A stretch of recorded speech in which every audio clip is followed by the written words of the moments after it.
Hi everyone, my name is Callan Lowen. I'm a first-year occupational therapy student at Midwestern University, and in this video I'll be showing you guys my occupation-based kit that I created for our Analysis 1 class. For this kit, I chose to go a little bit outside of the box. I would classify this more as an activity, but a lot of the skills that are used in this activity can translate into everyday occupations, such as cooking, and I'll explain a little bit more of that as we get into the video. But for my kit, I chose to do a pumpkin carving kit.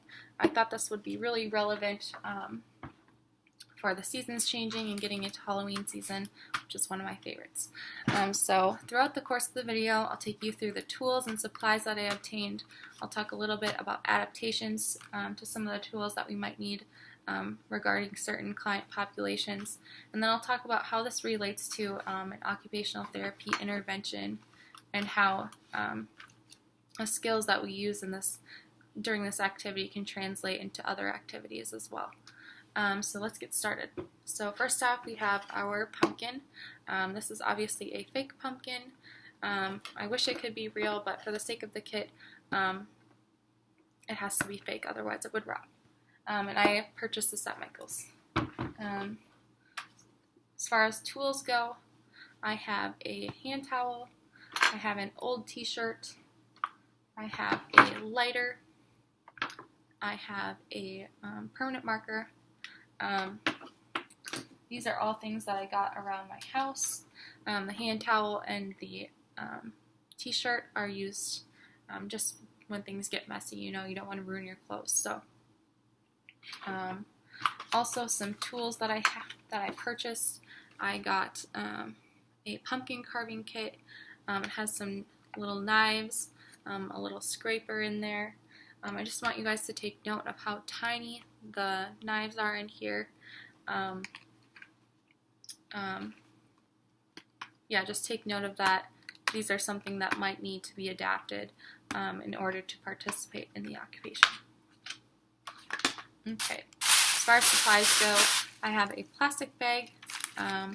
This is used for disposal of your pumpkin guts. I have newspaper to lay down at a table or hard floor, whichever you prefer. I also have some candles here. I chose to classify these as supplies just because they run out really fast and you need to replace them often. So, in terms of pumpkin carving itself, we use a lot of fine motor and hand strength and finger dexterity to complete the task. We also use creativity to come up with what kind of face we're going to put on here. It's a very sensory-oriented experience, especially when you dig in there and reach and take out all the guts inside. But I just kind of wanted to touch on these little tools. These can kind of translate into that sawing motion of during meal preparation, which is something that you could use to practice while completing this task to make it a little bit more fun and to work on those skills. As far as adaptations go, I kind of thought about the population of clients that I used to work with, specifically kids with autism. Typically, the kids that I worked with, they had a lot of fine motor, gross motor deficits, lack of strength in their upper extremities and their hands and wrists.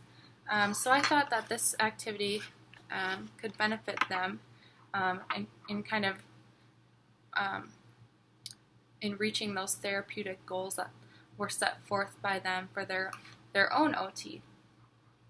In doing so, I purchased a wristband from Walmart, and I thought that maybe this could help reinforce the grip around an object to help manipulate that.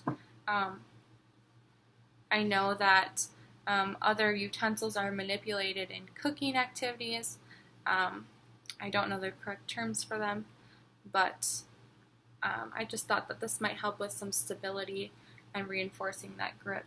I wish I could adapt these to be a little bit longer. I know you could stick a tennis ball in there, but they're so small, I don't think that would work. So this is kind of what I went with. In terms of cleaning out the pumpkin, this is the tool that they gave us, and I don't think that this would be very appropriate for somebody because of the size, if they had some kind of fine motor deficit.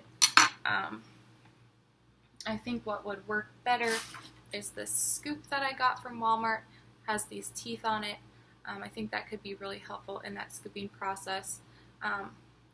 This also kind of reinforces some of the motions you might see in cooking, which could be helpful as well, just some practice in there. In terms of occupational therapy intervention, we obviously have to think about the relevance of the activity. Obviously, this would probably be more relevant for youth or people who participate in Halloween activities. We have to think about those processing skills, motor skills, sequencing and timing, and a lot of other things that could be incorporated into this, as well as like sensory integration is a major component as well. So in occupational therapy intervention, you could definitely use this to work on some of those skills that might translate over into some other areas of occupation, such as ADLs or IADLs, where you're using those fine motor movements and strength in the wrists and upper extremities. So this is my occupation-based kit. If you guys have any questions, just let me know. Thanks for watching.